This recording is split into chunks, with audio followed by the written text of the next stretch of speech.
Ang araw, si Kuya Johnny po ito, ang owner ng The Backyard Workshop. Gusto po nating pasalamatan si Kuya Eagle Ali Kuya Pro Muda.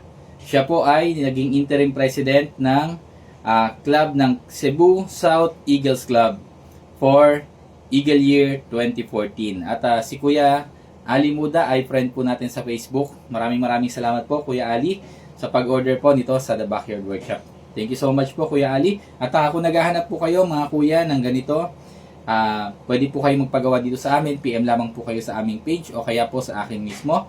Para nang sa ganon, magawa po natin agad yung disenyo na nababagay po para sa inyo. At maraming salamat po sa mga nagtitiwala sa aming page. At ganon din po sa mga kuya at ate at mga friends namin sa Eagles na nag-order po ng ganitong memorabilia para sa kanilang office, restaurant, at maging kahit sa bahay po, pwede po ito. Maraming salamat po sa inyo mga kuya namin. Mabuhay po ang Agila. Thank you so much po. Pagpalain po sana tayong lahat.